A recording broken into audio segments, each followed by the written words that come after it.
Natalie, good evening. When we take a look at the reasons for May calling off this vote, how certain is she that she would have definitely lost? What is she basing that on? Well, what's been happening over the past 3 days, or 3 working days, we should say, here in the UK, is that MPs have been in the House of Commons debating and discussing this draft Brexit proposal. And from these debates and discussions where they've been really picking apart this Brexit deal that she's brought back from Brussels to be voted on by parliamentarians, we know that there are many of them who have essentially said that they will not vote for it. Now, Theresa May, that is, and her government have clearly been looking at the numbers and doing the maths and discovered that they would really see a defeat in their Brexit proposal by quite a large majority. So instead of putting it to the vote, which we were expecting to take place tomorrow late in the evening here in the UK, instead she has decided to defer this vote. She interestingly does need to get this vote to take place eventually, because that's part of the legality of the EU withdrawal bill. But this particular vote she is deferring for the time being. Instead, what she's going to do is go back to the European Union, go back to Brussels, and seek more assurances there over one big topic, and that is the sticking issue of the Northern Ireland border. Now, this is an incredibly complex issue to even try to explain from the get-go, and many people in the UK are really struggling to grapple with this idea. But essentially what happens after the 29th of March, which is when Brexit is due to take place, is the UK would then enter a transition period, and a second round of negotiations with the EU would take place, but about their future relations. Now, if a future relationship is not agreed on, if trade deal between the EU and the UK is not agreed on within that 21-month period, then that would see the introduction potentially of this backstop with the Northern Ireland border to try to prevent there being a hard border between the Republic of Ireland, which will remain in the EU after Brexit, and Northern Ireland, which is part of the UK. A very contentious issue, and many MPs obviously saying over the past 3 days of debate that they are concerned about what that backstop means, because it could potentially mean that the UK is tied to the EU for an indefinite length of time, and therefore unable to make trade deals with other countries like South Africa and like many other countries that the UK is keen to make those trade deals on. Time is running out here, Natalie. You speak about the end of March, so she literally has just over 3 months to try and secure a deal. So with that said, we now have the delay of this vote. How much of that might actually see a possibility of the UK leaving the EU without a Brexit deal?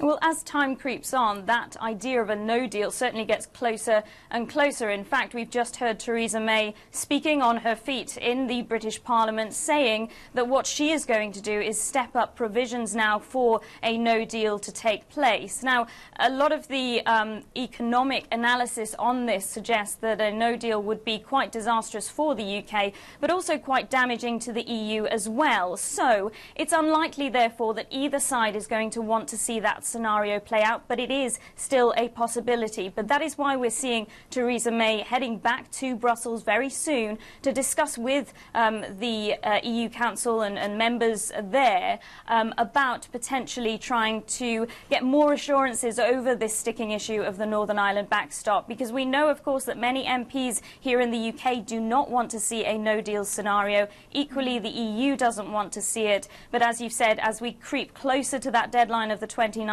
of March, then certainly at this point nobody can rule out a no deal actually taking place. And Natalie, in terms of her credibility as a leader right now, does May have the necessary support to still continue driving this process, or as there's been talk before about possibly having her pushed out of office, the impact of all of these delays and backlogs, what do they do for her in terms of her office and the kind of political leverage that she enjoys?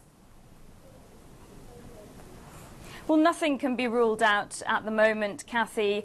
We've actually been hearing many MPs criticising Mrs May after she deferred this vote in Parliament, asking, essentially suggesting that she is not capable of leading the country and certainly leading these Brexit negotiations.